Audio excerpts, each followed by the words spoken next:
Welcome to That's Gross, your favorite hockey show.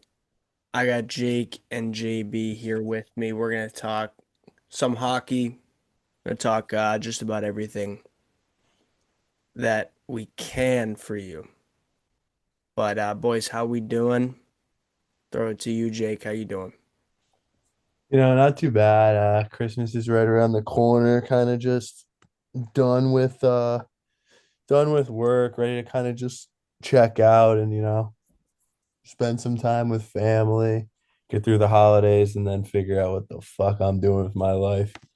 How about you boys? How we doing? How we feeling? Doing good, dude.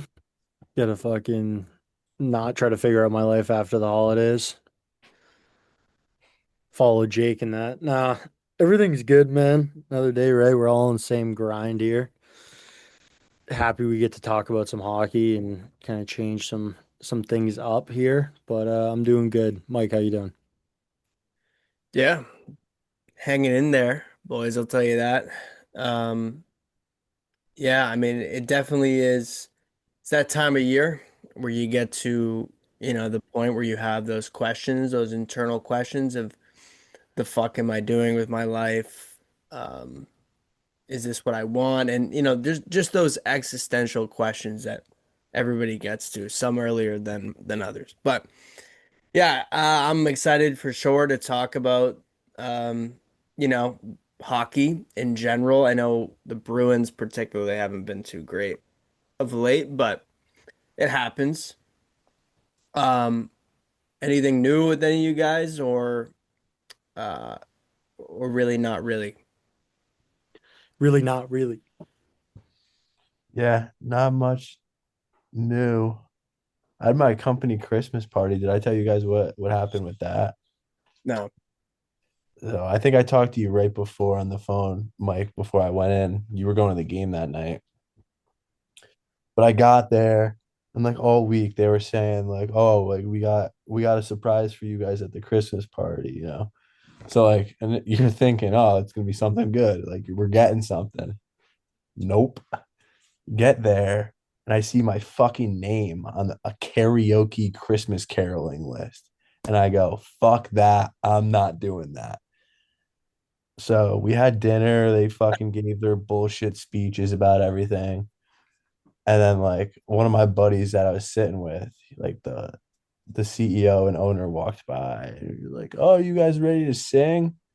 And he goes, "Jake said he's not doing it." And I looked her right in the face and I go, "I'm not doing that." And she goes, "No, you have to, blah blah blah." And and after dinner, I fucking just walked out. I grabbed my coat and I walked out. I was like, "Fuck this." Wow. So their surprise was to force you into karaoke. Pretty much. What a company. Yeah, right. Wow. They're like, how about instead of giving them financial Was reward? there money on the line, Jake? No. Like if you just sang unbelievably, could you have made another $1.50? How are you? I don't know. Maybe somebody would have threw me $1.50, but yeah, that's about it. Yeah, if you win the karaoke contest, you get a $20 gift card to Subway. Huge Hey reward. man, times are tough, dude. I'd start singing. Yeah, I mean, Better than nothing. It's free lunch. yeah, you could buy one 6-inch foot long with that.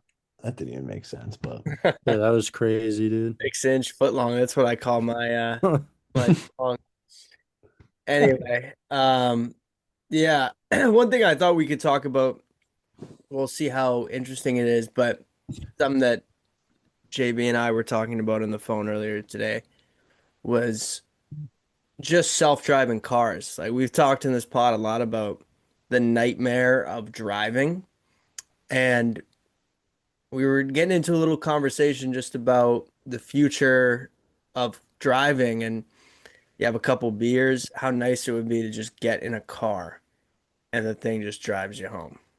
I mean, you and me talked about it earlier. Like, you can just bring up a couple like points about it, but I mean, obviously you mentioned that, but just in general, like how brutal the roadways are. Like something we talked about, Mike, was traffic and people that drive like idiots cutting you off. So it's like I brought it up to Mike that I was just saying I think that I don't think we're that far away from it, maybe like 10, 15 years that all these cars already are having this built-in technology that they brake on themselves. I know a lot of the newer cars have adaptive cruise control.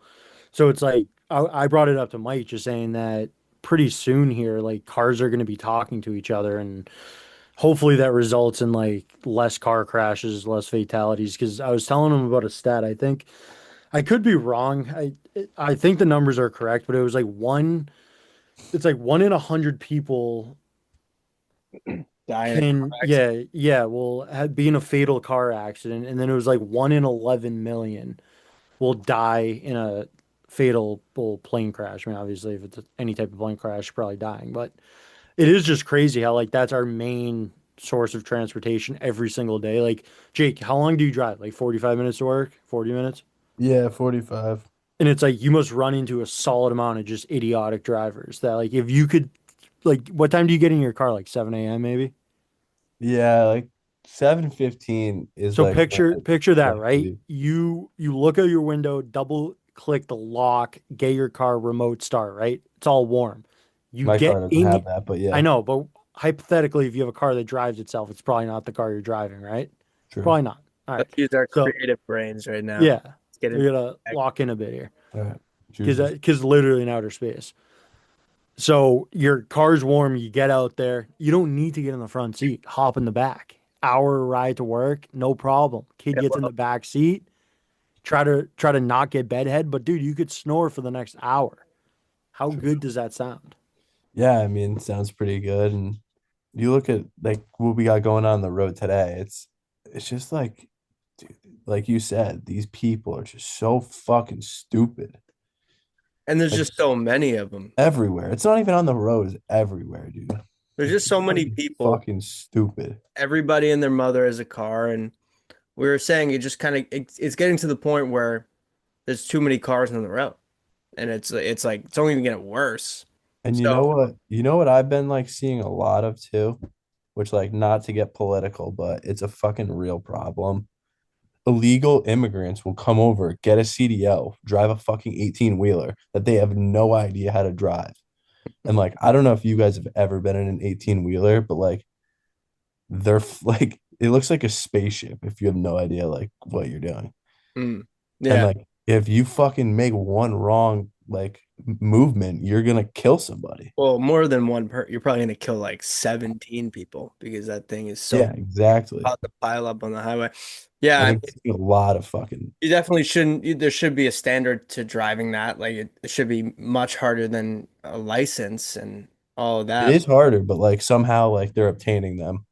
Yeah, well, I don't know about that, but I know that the roads are a serious problem, and we were talking about it because we went to that Bruins Oilers game, and the road, like, it's a probably a 40-minute drive with like minimal traffic for him, probably like 50, 55 for me. Ended up being an hour and a half for both of us, and just so much just stoppage of traffic. And if you were able to just at least sit in the car and not have to be holding the gas and the brake and you know, the wheel, it would just be so much easier. So one day, one day. Yeah, I mean, I'll be honest, I'm guilty of it. I go on my phone way too much when I'm driving. I actually bought one of those full phone holders recently to like stop doing it so much. And I've What, been better what with it, but watching TikTok reels. I mean, yeah, that happens sometimes. It's happened to the best of them. Like, dude, But you in know his that day, feeling when you like get home and like you were on your phone the whole time and you're just like, How did I get home? how the fuck did I just get home?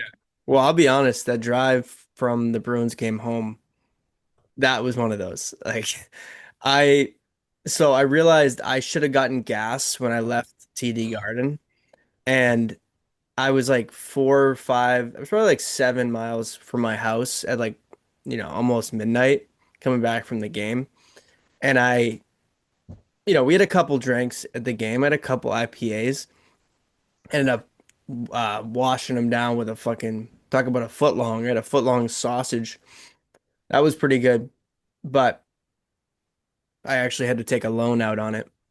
But anyway, I got home, and for the last 10 miles of me driving, I had no gas in my tank at all because I literally just didn't realize it. So, Yeah, that's yeah, that's I mean, wild. that was that was surprising. The next day I barely got to the gas station near my house. But anyway, we can move off of that topic, but uh yeah, if any government officials are listening, let's get on that. Self-driving cars ASAP. But yeah, boys. So Bruins played the Oilers, they lost. I think it was the Oilers, then it was what was it? Vancouver. Vancouver, and then um Well, yeah, Ottawa. So they lost their last three. Any thoughts on how they've looked? I was unable to watch any of the games, to be completely honest with you. However, Welcome to a hockey podcast. yeah. However, I did Well, how watch about this? Let's the not start recap. with you then. No, I'm just kidding. No, go I on. did watch the recaps. Um, the Vancouver game, it actually looked like they played pretty well to me. Just couldn't really get a save, some bad bounces. I agree You with know, that. it happens. They got a point there, so it was their first like overtime shootout loss of the season. So it's still good to get a point, whatever. You would like to Which, get two against Vancouver, but and let me jump in on that because I thought the shootout choices were pretty wild in that game. Like, I don't know if you saw the shootout, but I guess JB, if you did, like Morgan Geekie went, he was the last shooter and all the pressure was on him. But before him, we saw Andrew Peak in the shootout. really, I didn't watch the whole shootout, but that's kind of crazy. And there was someone else too. It was like Peaker and it was a couple of guys that I mean like Pastrnak, Hustadinov, Middlestat. I'm cool with that. I just thought like Lindholm over Geeky and then Peak and I think Steves went. Like it was like, what are we doing? Put Geeky in there. So I would have put Minton, Geeky, but anyway, so they lose that game. They end up going um to this last one I again. actually did watch the Edmonton game. I misspoke there. Yeah, so we were at the Edmonton game. That one, I didn't think they had a great game. Obviously, the Oilers are kind of on a heater. That was Tristan Jarry's first game. He looked pretty good in that one. Did you have any takeaways, JB, from that one in Edmonton? I mean, against Edmonton? Yeah, I mean, I think they just came out flat in the first. The second they started playing their game a little bit more. Um, I don't know. This has kind of just been what's happened this year so far. It seems like kind of across the league, it's just teams are you're gonna lose some games, but the biggest thing is you just can't go on a huge slide because that happens. I mean, you could go from first to last place like Yeah. pretty quickly.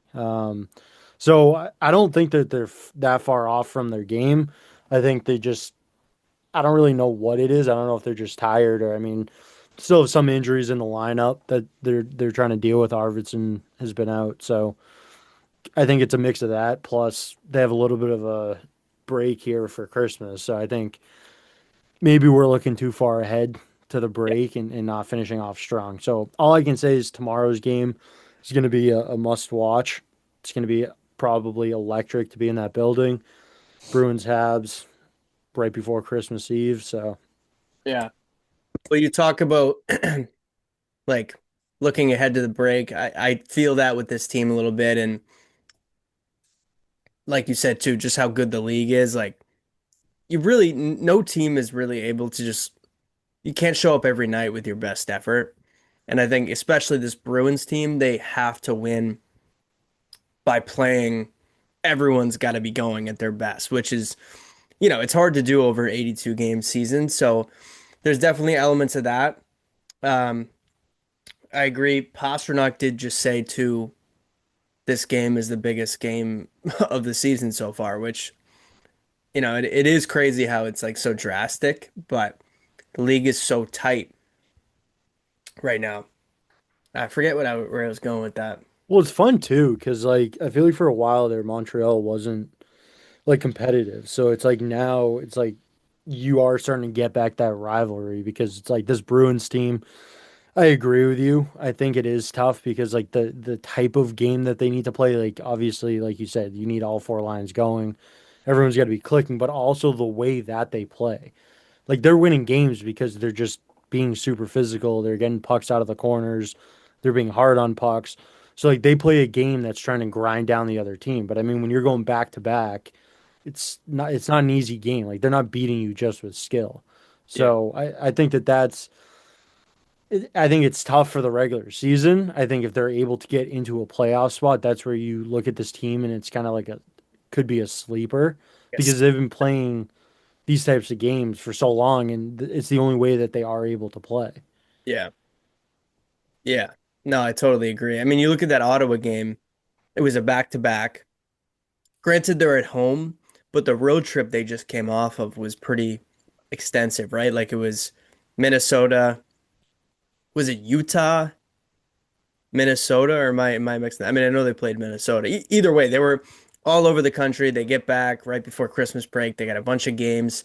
They've already had a pretty busy schedule.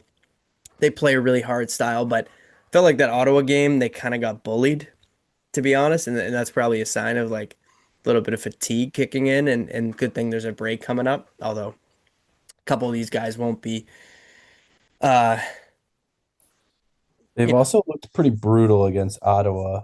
I mean, I think they've played them 4 times now, right? And they're 1-3. yeah. All those losses were pretty ugly. No, I think they're 0 for against Ottawa. Nah, I think they beat them once.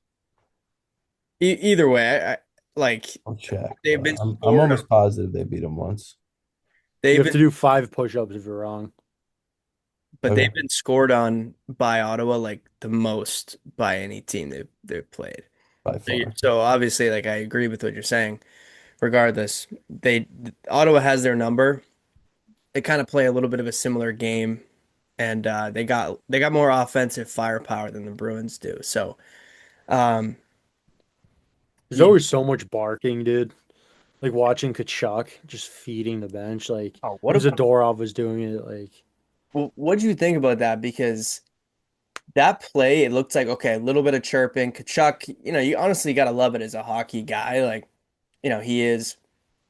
He's a beauty. Like dude, can you imagine him on this Bruins team? yeah. No, I know he would be such a good. Like insane. But like he's mouthing off to everyone and kind of he's a great leader in that way. Being the vocal like guy on the bench who everyone's like, yeah, I mean, he'll fight anybody, right? He'll even fight Zadorov. But he's chirping Pastrnak. Pastrnak turns around, looks at the whole bench. Then the puck drops on the faceoff. He gets slew-footed. And then when he gets up, Riley Grieg ends up grabbing him and like feeding him an uppercut. And he was bleeding, and Grieg was like pointing at his mouth, like mocking him. And that's something we haven't really seen the Bruins be on that side of this year a lot. So I didn't love to see that. I do think there's a lot of excuses. Like, at the end of the day, it's a regular season game here, and you can't big dog everybody every night, but didn't love to see that.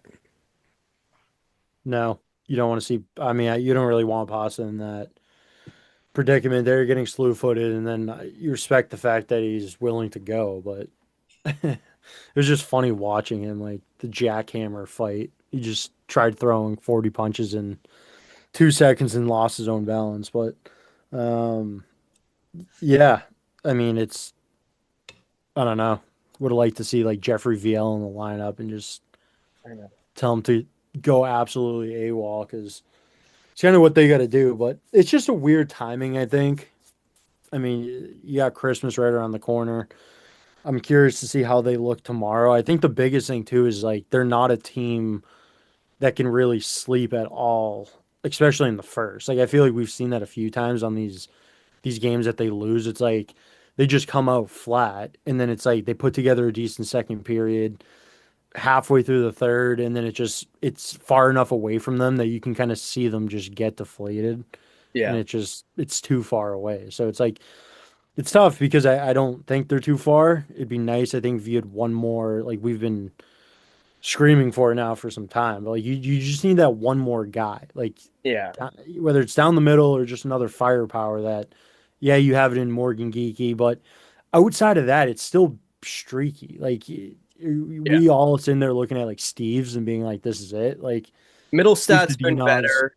yeah, middle stat's been better, but it's still you just need that one more Zacha, guaranteed. for sure. No, no, totally. And it reminds me, dude, when we were in the balcony, how are you? We were talking about this a little bit now that I think about it. And the fact of like a Taylor Hall, a Tyler Bertuzzi, at this point, like they still would have made sense and fit on this team. Yeah, no, I mean I agree with both of those. Like obviously they bring different things. I mean Bertuzzi I just loved because he was a Bruin. I mean we lost Marchand, like especially now you look at it Yeah, differently because when he played on the Bruins, obviously Marshy was still here, so they were great together. It was fun to watch. But then losing Marchand, like that's a piece of this team that you kind of like lost. for sure. Like you would love someone like that in a game like that Ottawa game, a Marchand Bertuzzi type player where they're just willing to muck it up and they do those little things that just get under the skin of the other team. Yeah, Obviously Taylor Hall in that same respect, like different game, but on this team, like that's really what I think they need right now is just that one extra guy that can fly, that's more of a veteran in the league, knows how to win, can calm the boys down in the room a bit, but can also put the puck in the back of the net. Like, yeah, I can guarantee you some offense here because I think they're doing it by committee outside of 39 and 88. And it is, like you said, it's streaky. Like they've been lucky to this point where a lot of the streakiness is kind of aligned, where like the second line catches fire, then they go quiet, but the third line, like I mean, guys, Kostelic has been really good, right? You guys, I'm sure both of you saw the pass he made against Vancouver. That yeah. was He's gross. he's developing into a little bit of more than I think we have expected that he was going to be. And just the fact that he can kind of play that gritty game and he's a fourth liner, but he's got some And I talent. think that second line or that third line could eat second line minutes. Yeah. I mean, Like Mason and I think there's a lot of teams that they like obviously will play against that like you might have a better matchup with that third line because they just play such a simple game and they're unreal in the corners. And literally, like I said, just simple. Like it's not too much. Pucks are going to the net, and that's when this team's been able to score. It's been yeah, a lot of those backdoor plays or rebounds, the high to low, getting a shot from the point. Like I don't know, yeah, I love that line. yeah, they've been a lot of fun. And so he's kind of gotten some more minutes with the PK and other things to get a little bit more ice time and to get more comfortable and that's how players do that. So he's carving out a pretty good career for himself, it looks like. But before we move off of that, I did want to say the seems like that Marchand kind of chippiness, like it can't really be understated, I don't think, how much the impact of the way Florida plays and the way Marchand plays, them winning the last 2 years, like it's kind of rubbing off on the rest of the league a little bit because I think for the last couple of years that's went away, where teams were trying to win with a lot of skill and all that, whereas Florida winning has kind of swung the pendulum back, where a lot of these teams are, like that play with Pastrnak. Like you have these guys who are doing things like Marchand would do. He'd grab a superstar and he'd test him and he'd throw a punch and see what he can get away with. And so, I mean, in one sense, I think that's good for the game of hockey, for sure.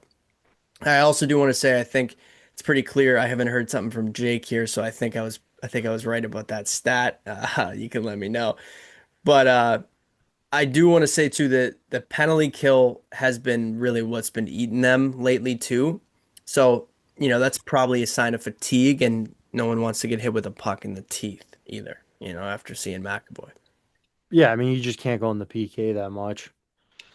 It's any league, any team. I mean, it's just you can't, especially with this condensed schedule. Like you're taking the guys that need to be on the ice off the ice and burying your bottom six. Like it's just not a recipe for anything good to happen. So Yeah. when they're not burying themselves and there's only one or two PKs to kill, they've been unreal. I mean, the bottom six is, I mean, those guys are getting pulled. I think Corrali's been getting better and better with time. He was a guy that early on this season know he had a tough offseason. I think his dad had passed away, right? Yeah. Yeah. So I mean, obviously, I didn't know that at first, but kind of definitely give him a little more wiggle room with that because that's not easy for anyone. And then to come in and try to play this game and not lose a step. So I think the more time he's had, he's even gotten a lot better. And it's just they make it tough because of the guys that are kind of on the outside looking in, where it's like you're trying to do the plug and play, but I think also there's sometimes it's good to give someone a little bit of runway. Like you have an icy month that's been in and out. Like I mean, there's times I wish Lohrei would Well, sell corn dogs in the balconies, dude. He should have been selling the sausage that he bought. to be a DJ at local.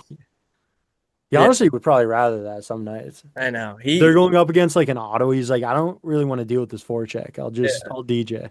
Dude, it goes back to the coach of Pittsburgh, like ripping Ryan Whitney on live television after the game. Like, our D suck. We got the softest D in the league. Like Mason Lohrei is one of the softest D in the league. Like, what is he? Half the time you watch him, the puck's rimmed around, and it's so obvious, especially when they're down and the game's kind of over. And look, I get it too. Like, I don't want to take a fucking Brady Kachuk forearm to the face as much as the next guy, but like, you're in the league and you're not, you haven't made it yet. Like, he's still earning his reputation. It's hard.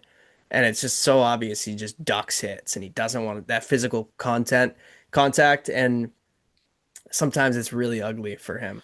Yeah, and if the offensive side isn't buzzing, like Boston's a really difficult city for a guy like that to play in For sure. because it's like if you do have the offensive output, it's something that this team doesn't really have. So It would be it welcomed every exactly, yeah, exactly. But when it's not, and you're a 6'4", 6'5" defenseman, and you're 10 ply, like it's just not yeah, like, and that's not even from the side. There's obviously a lot of just ignorant hockey fans, especially in Boston, where for sure. Yeah. they'll just be screaming that from the balconies. But I do think if you watch even just this year, like it's rightfully so. I Oh, mean, yeah, absolutely. there's been a lot of I mean, you had said it, and I agreed with it. It's kind of a funny just how simple it is, or to have an NHL defenseman do that in practice, but just like those like batting cage things where like you can put a baseball in and it automatically shoots it out. Yeah, Just like putting that at like the far blue with just like endless pucks and just yeah, dumping pucks in. yeah. Or just at And the then red line, pretty much. yeah, just having Kostelic just sit there, dude, just waiting. It's Stellick Have him go opposite side. So if he curls to the left, it's Tanner Jeannot. If he curls to the right, it's Mark Kostelic. for real. For real. I mean, yeah, it's just I think exposure therapy is what that's called. It's just like it's something you don't want, just repeat it, like go up on stage in front of all these people if that's your fear. Do it, do all these things that you don't want to do. But again, it's hard, but it does seem like he's kind of that Ryan Whitney, even Dougie Hamilton, like you talked about Boston. I think it's a pretty good comparison. Like he kind of got shipped out of town. He's really an elite offensive defenseman, but like, is he a positive on your team? And you look at Dougie, he can't even stay healthy. So I don't think anyone's sitting here being like, damn, I wish they still had Dougie Hamilton. Yeah. Should I bring up Mike my hot take? Yeah. So, Yeah. What is it? you remember what it is? No, remember from that forward group in What? a comparison to a Florida Panther. Oh, yeah. So Yeah. I told Mike we were just whatever talking about it, and it kind of came out of nowhere. I thought about it before too, but I told him I was like, I think Pavel Zacha is like the Walmart shitty Barkov.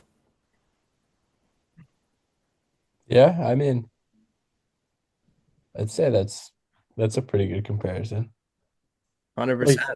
Yeah. I just like I was saying it to Mike, I just think the way he plays is like he has a pretty solid 200-foot game. He's typically in the right spot. He doesn't really have like he's 36 games played. He has 26 points. So He's had a good year.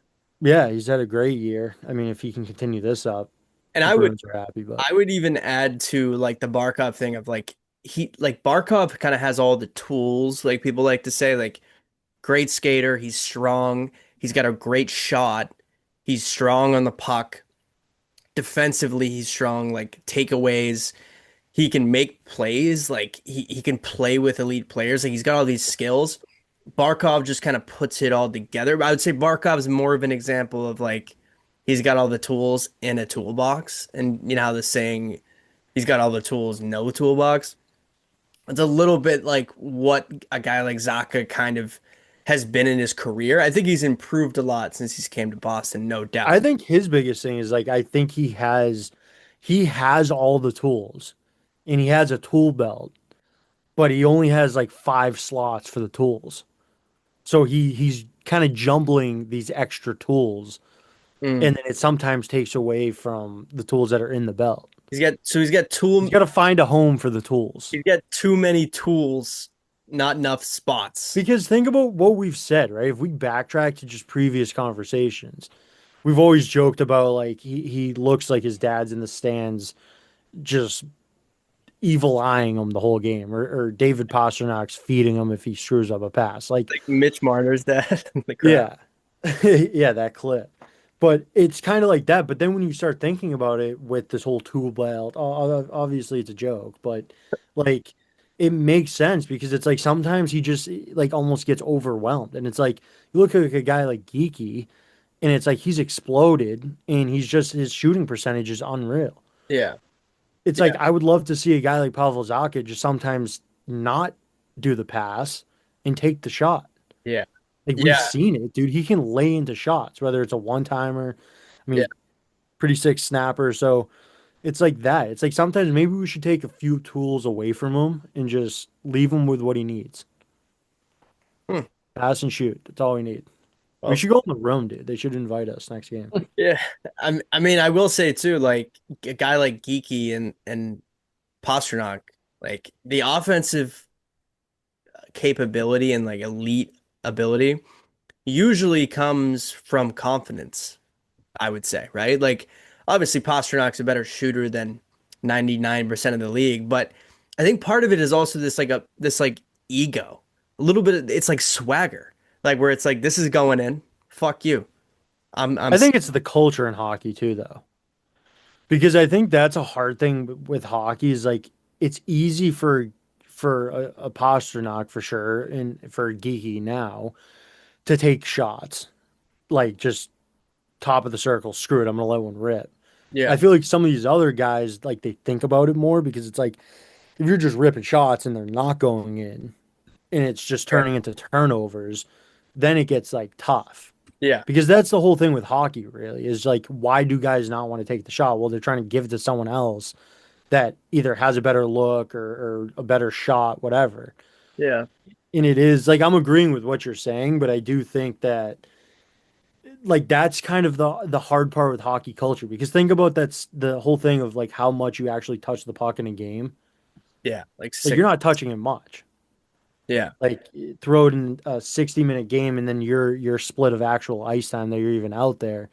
So I think it's like that too. You have a guy like Geeky. He said screw it, started ripping the puck, and obviously he's an unreal talent, and it's been going in for him. So, but you got to think Zacha this season's got to have confidence. No, I think he does. And I'm not even trying to shit on Zaka, and I don't I know that you're not either. I'm more saying some guys have that in them. Like Pastrnak has always just had a swagger to him. Like where yeah, it, chicken or the egg. Like did he start out whatever. But he's obviously a hell of a player and he knows he's good. And then you just have this ability where you're like you're gonna make it happen, like a belief. And I think other guys, just it's just human nature. Like some people have more self-doubt than others, and usually those people are less successful. that's why we gotta send ourselves into the locker room. Take everyone else out. Just you and me. We'll throw in Jake. He can carry the waters, and we'll talk to Zacha, and we'll just be like, man, first round pick, sixth overall. Gallo, come on. Look at me. I'm in a fucking hoodie right now, dude. You're in the show. It's like grip it, Problem is grip it. we can't get in that room. We don't have the credentials, you No, know. we've Like, tried. Last time you got arrested. yeah, I mean, That's the thing is like, I wish you didn't need credentials to get in that room because I can give you all the right advice. It doesn't mean I've done it or I was in any way successful in hockey, but I can tell you what you should be doing. Maybe we just sneak in as like fake media, use gross hockey media passes, and then we get in there and we're asking questions. We're like, hey, can we just pull you to the side real quick, Pavel? Hey, Pavel. Real quick, Pavel. Buddy, you were a fucking six overall pick. All right. Look, this team needs you to take another step, okay, in your development here. You are that guy. Start believing that you are that guy. How quick do you think he'd tell you to get lost? I don't know. Zaka, I don't think he would, to be Buddy, honest with you. yeah. If I know Zacha, Really? I don't know. I know Pavel Zacha, I think he would look me dead in the eyes and be like, "You're right." I think he would agree, or at least he'd say that to my face. And then when He I, would say it in such a nice way. Like he might tell you to go kick rocks, but it's going to be in a very respectable manner. I Yeah, think me I too. got to answer more questions over here, sir. But thank you. Yeah, he'll like just sign something for Mike and then send him on his way. Yeah. Um, moving kind of in a different direction. I kind of forget what player it was. I think it was Offman. Did you guys see him like get hit by Delorier Yeah. and and then just goes to fight him and then just gets absolutely fed? Yeah. That was a crazy video. He said, I knew I fucked up when I saw the tattoos on his knuckles. Yeah. I thought that was great. Yeah. That's the definition of that. Check the game notes, right? I mean, Yeah. just got to know what you're doing. But good for him, like willing to step up for himself. But yeah, I don't think he was willing. I think he just wasn't fucking paying attention. well, he was willing to fight somebody. He just Oh yeah, just not that guy. didn't realize who it was. Yeah. But yeah, I mean, so obviously we've said it to no end. Like the league has so much parity this year. And so not to be drastic and to be like, the Bruins are falling apart. They've lost three straight. They've had a pretty solid year. But, you know, if they could not make the playoffs as well, just with like Florida heating up, Ottawa, Montreal, Tampa, Detroit is playing really good right now. Like they're leading the division. Uh, Sider's really coming into his own. But it just makes me think. Also, the Bruins do have the Leafs pick, which is pretty. I know we've said it, but it is pretty incredible given where the Bruins are at this year. The fact they're gonna have their own pick, and then Toronto's been really bad, so that could be great. But it just makes me think of like, okay, guys, if we get to the trade deadline, obviously you're gonna be sitting there being like, all right, where are we at that point? And that's a long time away. But what do we think their move is at the deadline? Do you guys have any feeling what you think they're going to do, what they should do in terms of buying, selling, or standing pat in like what degree of each? I don't think you buy. I don't think it's the season to buy. I mean, they're definitely. I think they've exceeded all of our expectations at this up until this point. I'm still not. They're a team that can win, but it's not a team I would go out and give away assets to make better. Yeah. I don't know. That kind of doesn't make sense, but I just Well, think where you're I get at, what you're saying. all Yeah. the assets you have, the prospects you have, you've what you did last year, you're trending in the right direction right now. And to sell off some of those assets, I just think would not be a great idea. That's a what do you guys think? I mean, it's not a year. I agree with you. Like I don't know. I don't think that they're chasing the cup. I mean, I don't think they're exceeding all of our expectations. I think you were dogging on them at the beginning of the year, saying they weren't going to make the playoffs. Which who knows? Still a long Right season, Still, a now, they're lot of not games even in a left. playoff spot, which is no, kind of crazy. but we do know that Jake was wrong. We do know that. Even if they missed the playoffs, Jake was still wrong. No, no, Yeah, that's because you said they're going to be like you said they're going to be contending for first overall. I mean, they still can. Yeah, but I don't think this team's in that position. I agree, but I mean they still can. All Think right. about last year, dude. At this point, where were they last year? They were probably in a very similar spot. Yeah, but you kind of have a way different situation on your hands that I completely agree, but so I don't think they're in the bottom five this year at the end of it all. teams are selling, like I Vancouver mean, trading. you don't need to be if Toronto is so. Well, that's a that's a little Their pick is top five protected though, so we need it. It's yeah, like 6 through 10. true, yeah. Um, But but like I mentioned last pod, they get like a six overall pick from Toronto, and then say like, I don't know, you have like 15, we'll say. yeah, Dude, you could trade up. potential. I mean, you got to Trade remember, up a couple spots there. you don't know what teams are willing to do that, but maybe. Or, I mean, it's potentially I think Toronto I was gonna say Toronto, but they don't have their pick anymore. Fucking jackasses. yeah. What team you think would trade out of Um, five?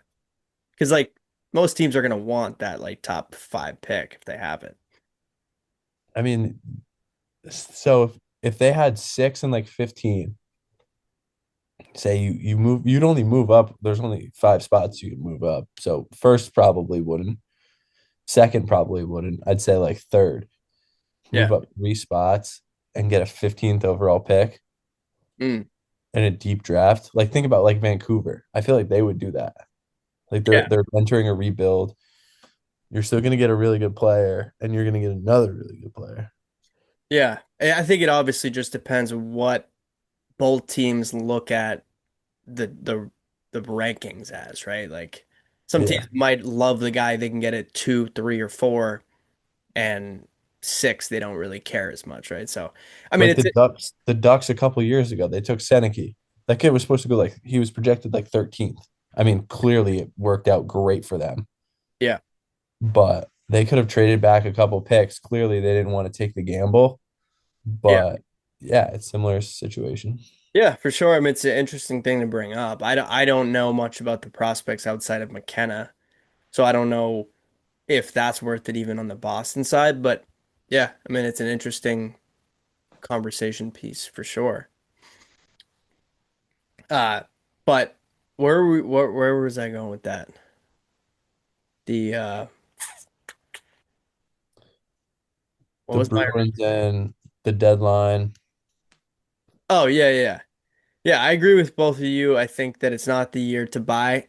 I think with the caveat just that if the right deal moves along, if a Brady Kachuk, Jack Eichel, Tage Thompson, like if something like that comes up, I think it is worth it because I don't know, I think we're too attached at times to draft picks, whereas like a guy like Dean Letourneau, there's no guarantee he's going to be half of what Tage Thompson is. So I think sometimes people think like Zeev Boyum, oh, he's going to be better than Quinn Hughes. In my opinion, would just be like, unless you're really, really sure, I'd rather take the guy who's guaranteed, I guess. It's Especially, also really tough where they're at right now.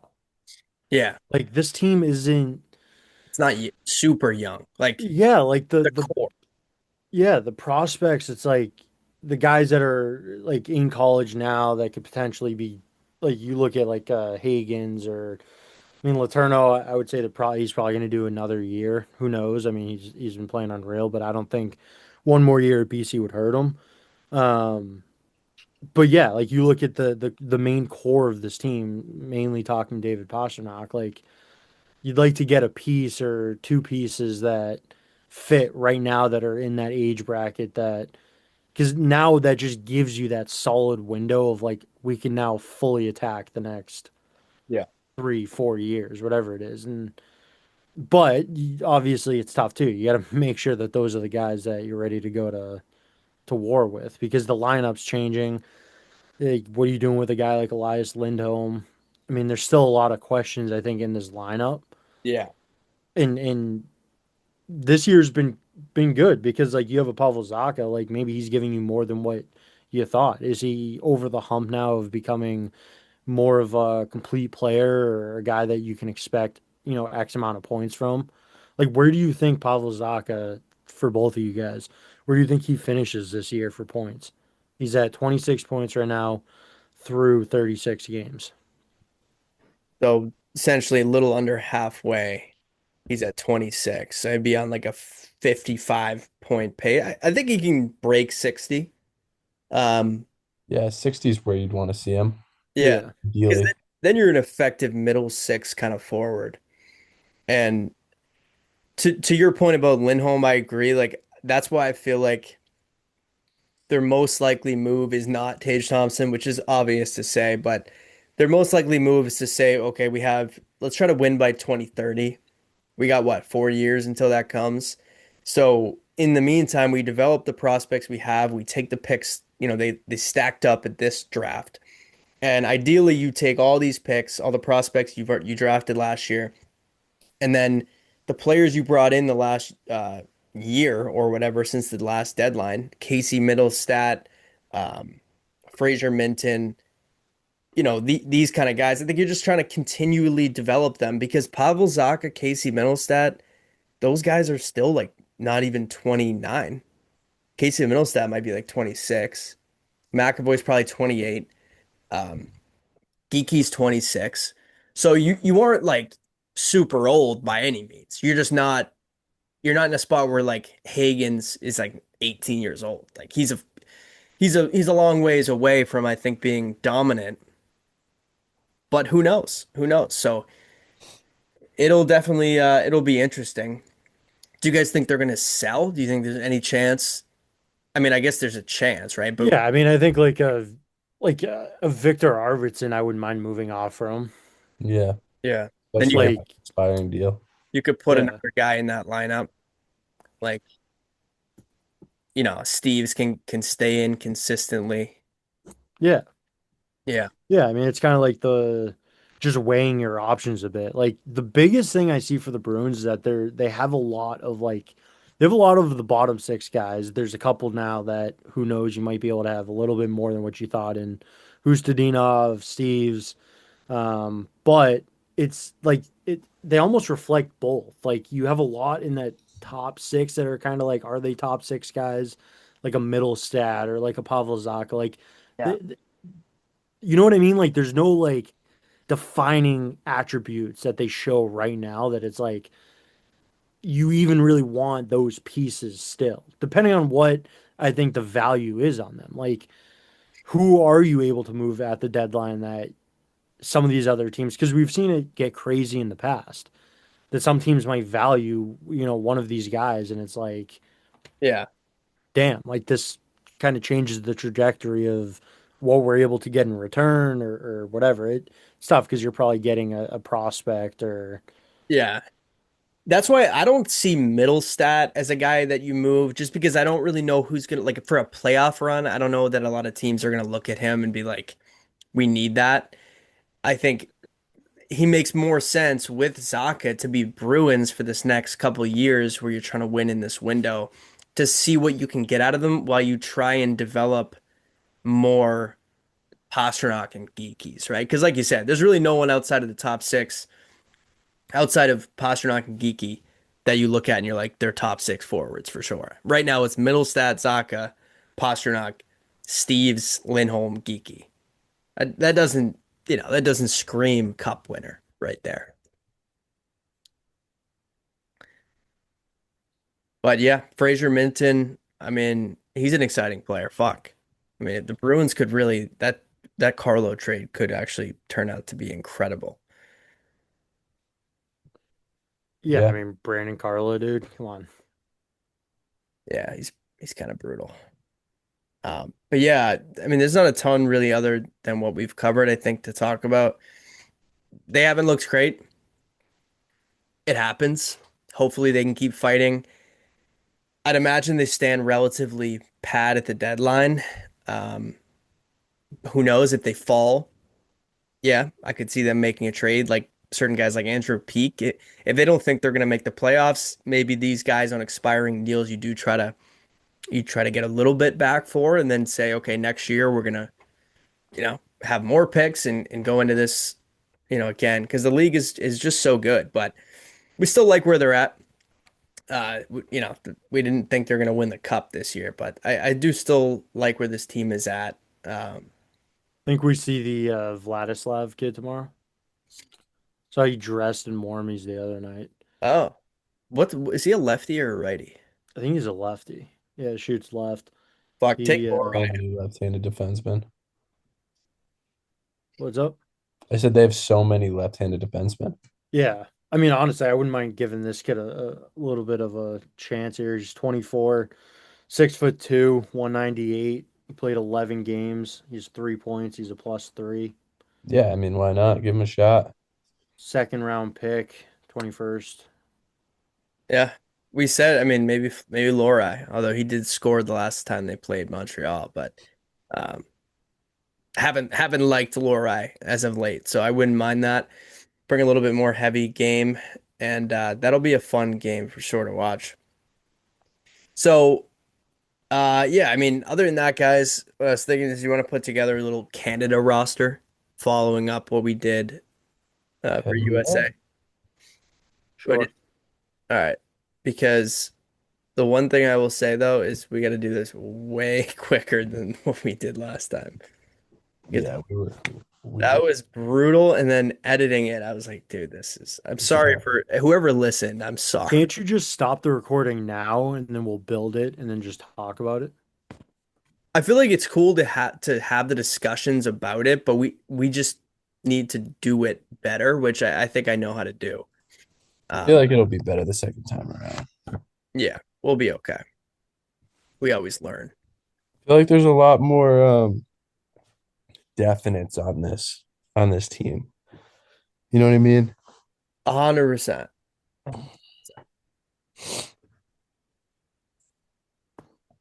So first line center, Macklin Celebrini. Yeah, I mean, I think he's 100% on this team. What do you? How about let's start with that. What are your thoughts on the Bedard, both of you? I'm gonna start with JB though. What do you think on both of them? Like just right off the bat in your head, would you have both? What or just Mac, just Connor, whatever? What are you thinking? I would only do Connor Bedard.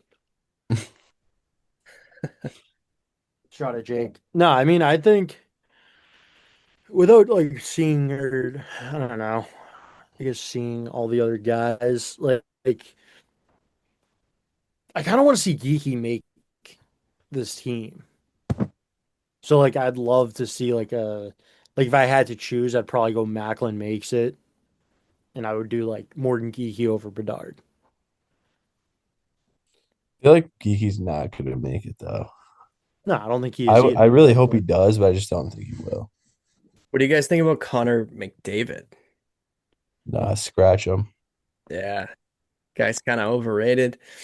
He's got 30, he's got 62 points in 37 games.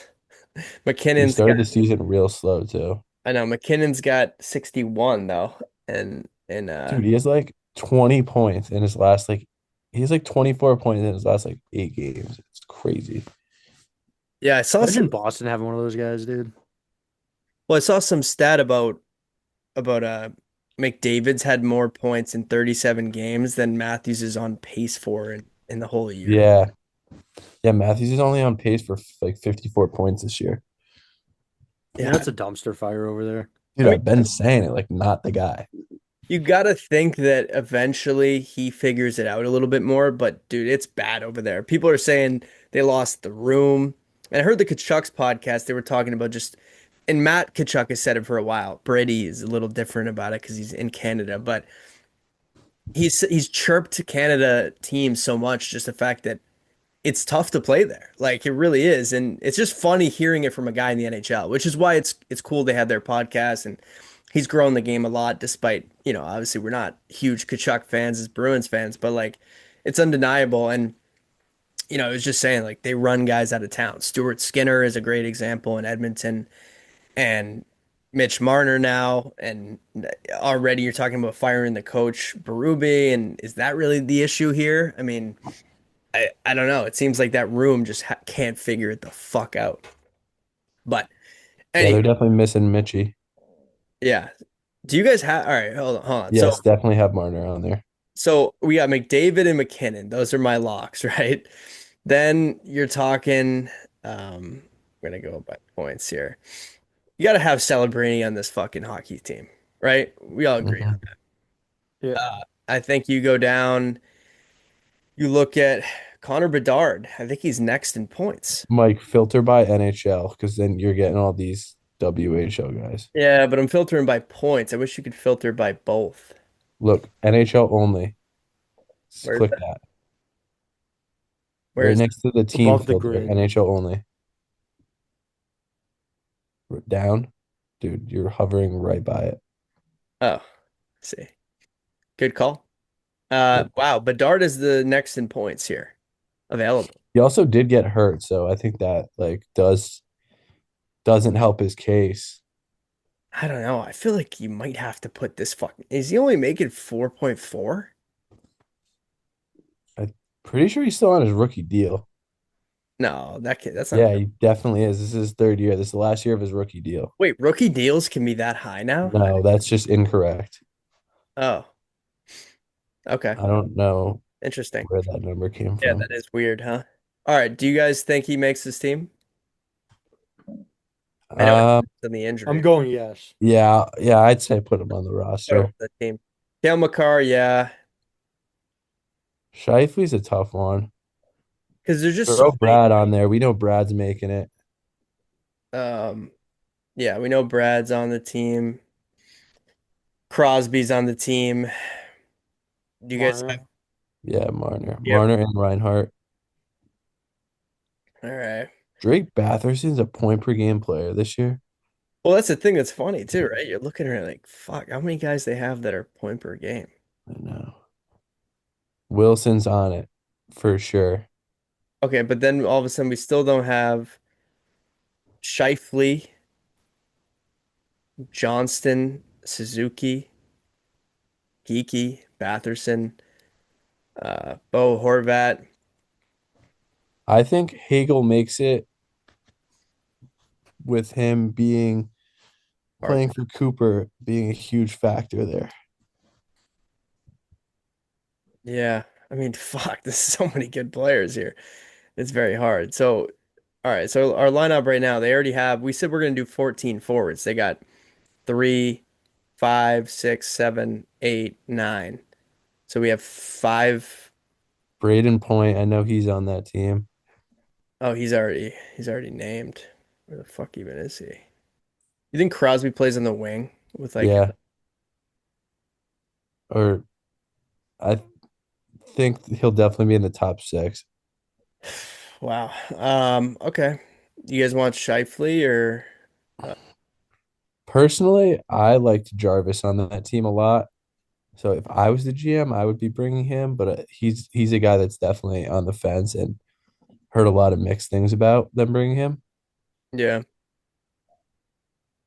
I feel like Shifley kind of makes sense. He kind of plays every way. He's having a great year on a bad team. A very bad team too. Yeah, I'll swing with you on that one. Okay. Uh, We only have one defenseman right now too. yeah. Who else on D? You going Doughty? I would have Doughty on there. Yeah, Give me Schaefer. I honestly agree with that. Did you hear what his dad said? Morrissey for sure too, and Chikrin. Chicky, Jay Theodore. He's got to be on that team. you think? Dude, he's a stud. There's a lot of stud defensemen here. I guess they don't need lefty as badly. Um, Harley was pretty good on that team, wasn't he? Yeah, I think he's a lock. They really like the way he played. Evan Bouchard. I think he does make the team. Personally, I would not have him on there though. I'm not gonna put him on there. I would rather have Dobson than him personally. So we go Thomas Harley's another left shot. Yeah, I mean they need four of each though. Oh, Tays, dude. They had Tays on that team last year. He's gonna be first pairing with you just went by him. Oh, Shabbat. I don't know about Shabbat actually. Definitely need a right defenseman. Oh, I think would you go like a veteran guy, like a Brent Burns or no? I Josh don't know. Manson, Burns is 41. Ryan Pulak. Dude, I bet you they take Bouchard. I bet you that's their guy. But I just have such a hard time putting him on this fucking team. Whatever.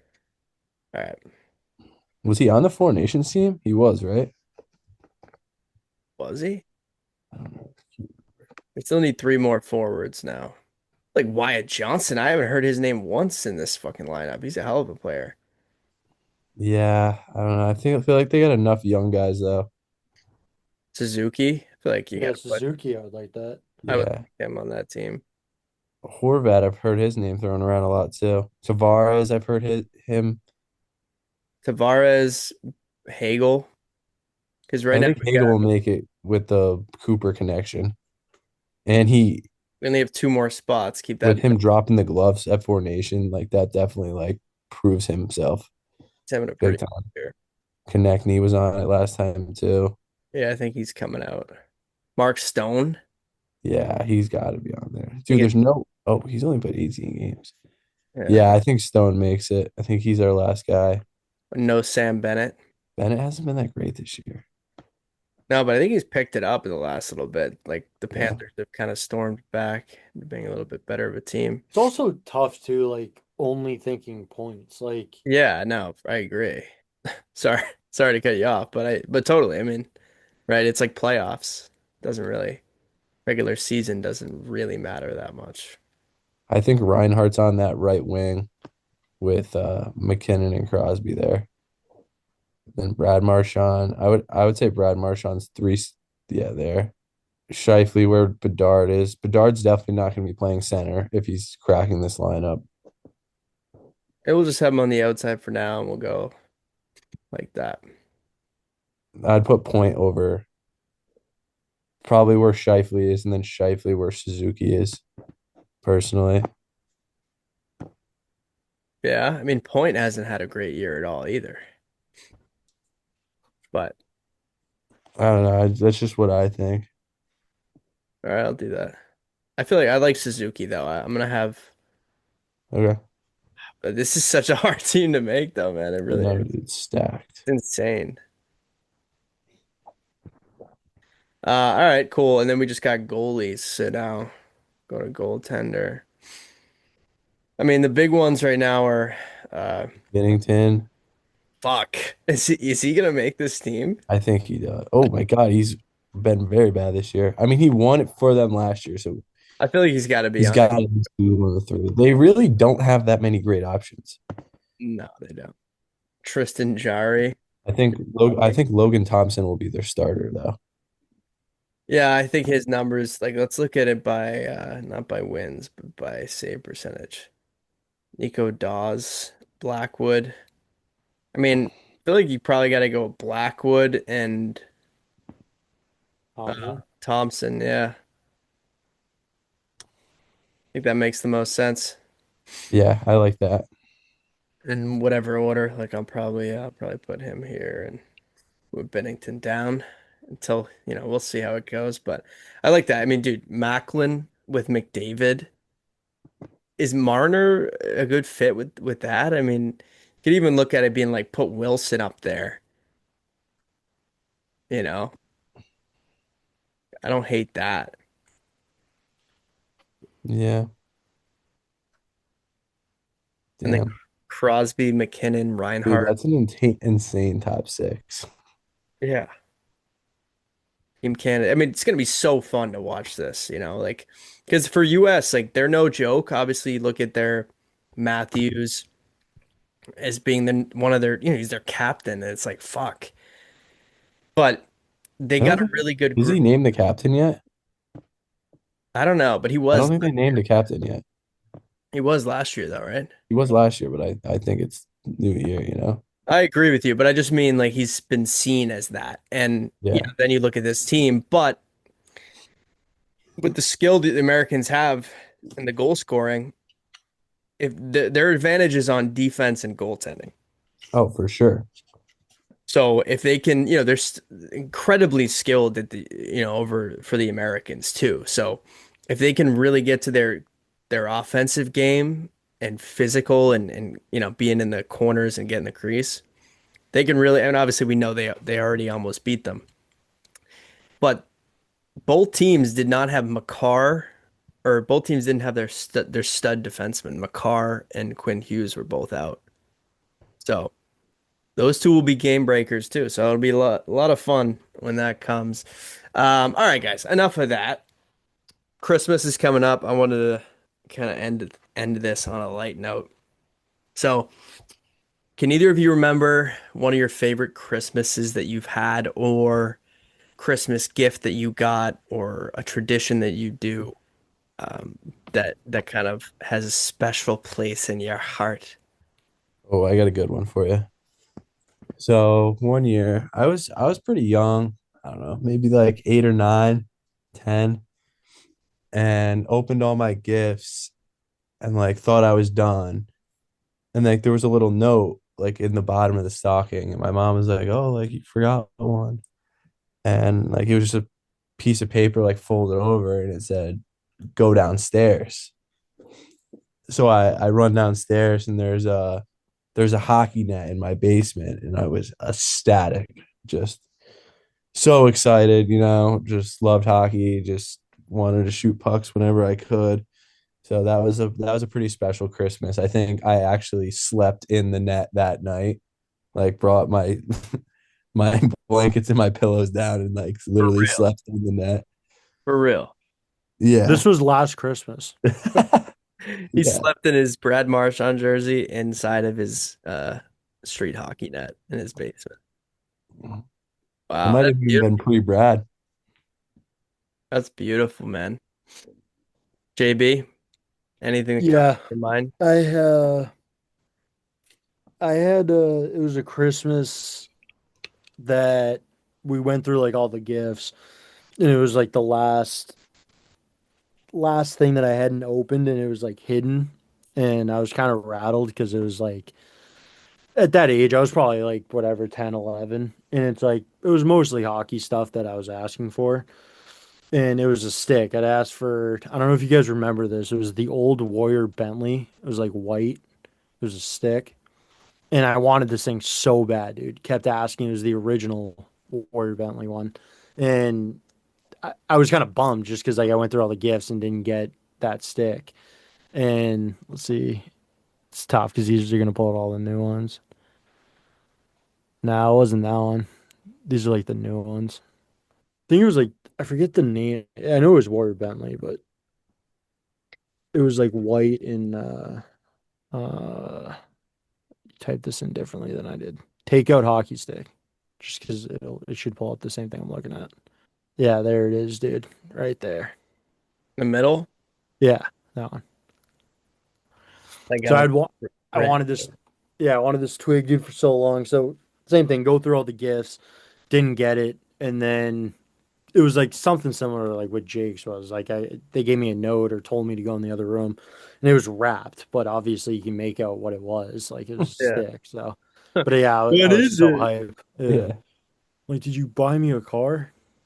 Shaped as a stick. Like this better be a fucking hockey stick. It's It was always so funny when like they did wrap the hockey stick. 'Cause it's just like everybody's like all the cousins like Christmas presents are sitting out, and then it's just so obvious what like yeah.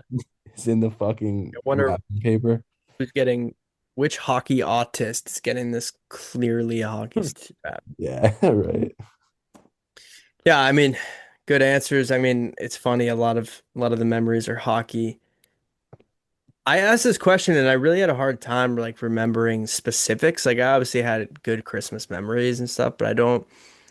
I remember for me hockey and then video games when I was at that point believing in Santa and stuff.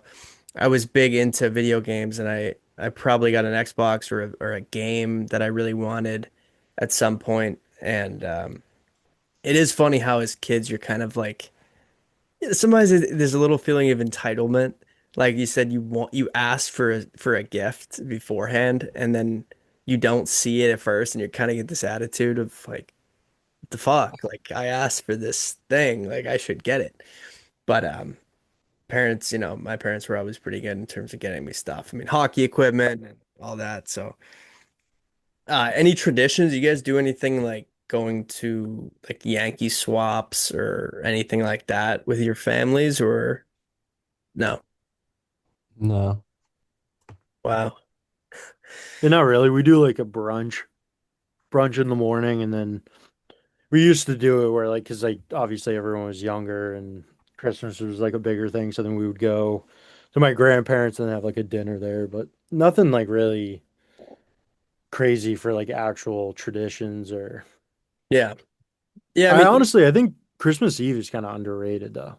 yeah. Like, I think it's harder now just because like there's not a lot of kids in the family, but like just remember how excited you were. Like I remember the month of December, dude, just felt like it was like 4 months long. Yeah. Now it's like I can't even believe that It was it's a like three movie. days away. Yeah. Whole month is a movie. Yeah. No, I agree. I mean, we do different things. Like I would go to my mom's side of the family, my grandmother's house, the one who gave me my first car. Would always have everyone over there and do gifts. And when you're a kid, it's just all for you. And that was a great time. Everyone's like, "Did you get your 12th gift yet, kid?" You're like, "Yeah." But yeah, and then my next day I would go to my dad's side and it's a little bit more low key, but always a lot of laughs, good food. So that's what the holidays are about. Favorite Christmas movie? Miracle. It's not, it's not a Christmas movie. To me, it is. Okay. Um, I mean, you have the typical like Home Alone stuff. I'm gonna go a little off the board. I'm a huge Christmas with the Cranks fan. I've Great never movie. seen that. It's pretty funny. It's with I mean, I love Tim Allen, Hmm. so he's pretty good in that. So I definitely recommend that. It's a different kind of watch. It's not like the typical like Home Alones and but those are great. I loved those. Yeah, that was definitely going to be one of my answers. Um, is Paul Blart a Christmas movie? That was a pretty good fucking movie too. I don't think that's a Christmas movie. Yeah, I think if you're gonna talk Christmas movies, it's gotta be really like identified as a Christmas movie. All right, are we really? Are we I really? mean, Paul Blart, dude, the guy's a mall cop. What Yeah, does that but have to do isn't with it? It's Christmas? around Christmas time though. Yeah, but I don't think like it's I the wouldn't central categorize. idea of the movie is a Christmas movie. What's the central idea then? Hit me with the deep plot of Paul Blart, the mall cop. I think it's just like an inside scoop of like this crazy guy that's a mall cop that has issues dating. His daughter helps him find a potential wife, but he's also more than just a mall cop because Puck don't lie. He knows that he's deeper than that, and it just takes something happening for him to prove it. Hmm. Wow, that sounds like a guy who's seen that movie a few times. Well said. So, do you guys think Die Yeah, Hard? watch it a couple more times, dude. It's not a Christmas movie. Do you think Die Hard is a Christmas movie? I've never I've never seen seen that. Die Hard. Because that's the common debate when we talk about this. Yeah, I hear that a lot. I've never seen it though. Yeah, I think the whole thing with that is that it's a movie that, like you said, isn't directly, the central theme is not Christmas, but it's set at Christmas time. There's trees, there's the whole element to it. So it sounds like you would say no. Well, okay. If you had if you had to go on a 20-hour road trip and you had like a TV or whatever, like a thing in the car, and you could only watch one movie and listen to one song, like you could switch it up like back and forth, what would you choose? But think about that because like, you have to be doing one or the other for 20 hours straight in a vehicle. Am I at least going somewhere good? Yeah, 20 hours from us, let's say we're going to Florida, All right. somewhere in Florida. We're going to Clearwater. Disney World, Mike. Clearwater. Mommy got you Disney World tickets. Oh, we're going to Disney. All right. I don't know. It's a good question because you got to think about it's not I think I'd necessarily. go length of the movie is a big thing you got to think about. Yeah, yeah. Like I'd want a long, like I'd want to bang out like 3 hours right away. Yeah, that's a good point. And it's not just your favorite movie because yeah, it's watchability. How many times can you watch it? I would say, and I'm gonna try to get away with a technicality here, and you're probably gonna say no. Yeah, because it's not that deep, dude. You're already But talking like it's deep. Infinity War slash Endgame, because technically it is a part one and a part two, Hmm. Smart tactic. right? I'll let it go. All right, cool. I appreciate that. Ref, what the fuck, dude? Thinking outside the Pick up box your here, phone, Michael. you're missing calls. That's blatant. Dude, that's like 6 hours right there. Yeah. Mike, keep thinking, Jake, what song? What song? Unwritten, for sure. I could listen to that song all fucking day. That's crazy. Unwritten, certified fucking banger. I mean, it's a good song, but to say 20 hours.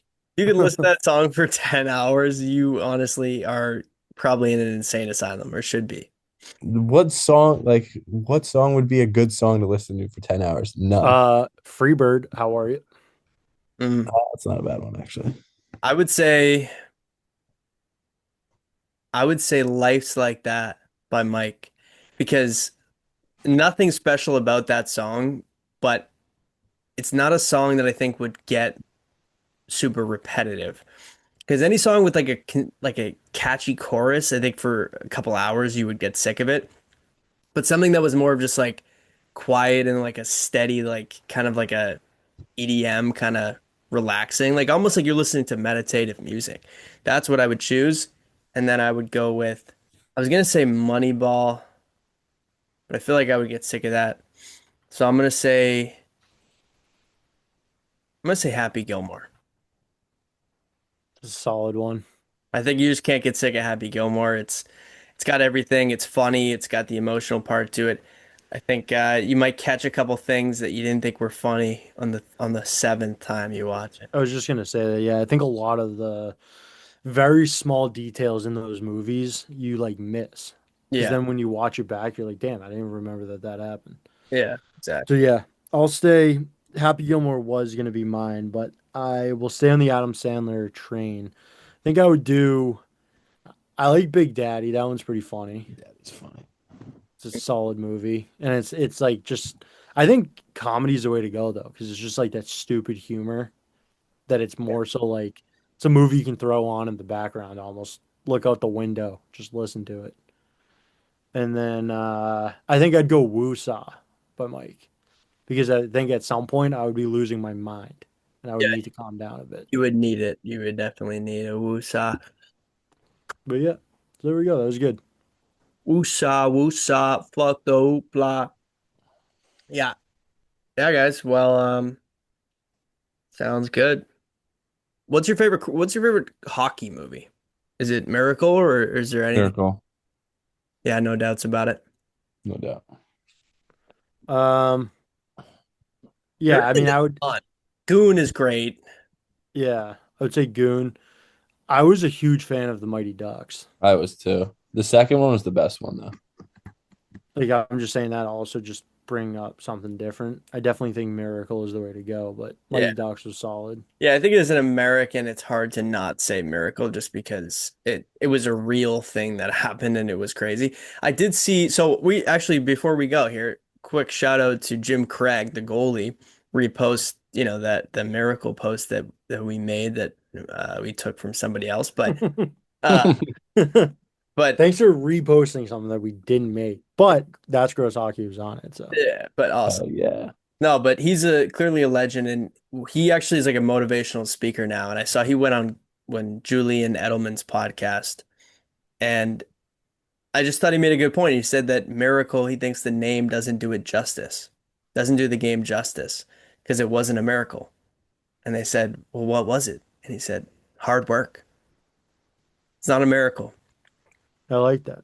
Puck don't lie. That's all it is." Can you imagine, dude, if they changed it and it was just Puck Don't Lie? That'd be so fire, dude. We should make a So movie. fitting. Yeah, Yeah, we should just screw copyright. We should copy the entire movie and then just change it, rebrand it to Puck Don't Lie. yeah. And this week's, you should definitely do I know you've done it multiple times, but like maybe a scene from the movie or something, find like a cool image. I do have a couple images for you. I found a Margot Robbie picture. It's pretty unreal. Is it hockey like relative? No, she's just naked. No, it's she's at a Rangers game. Love it.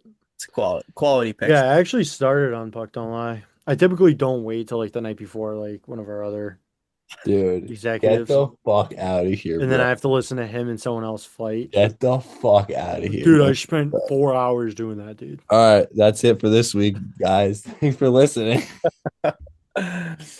Oh, fuck yeah. All right, guys. Well, good chatting with you. Good stuff. Have a Merry Christmas Have a merry little Christmas. and a Happy New Year. Oh.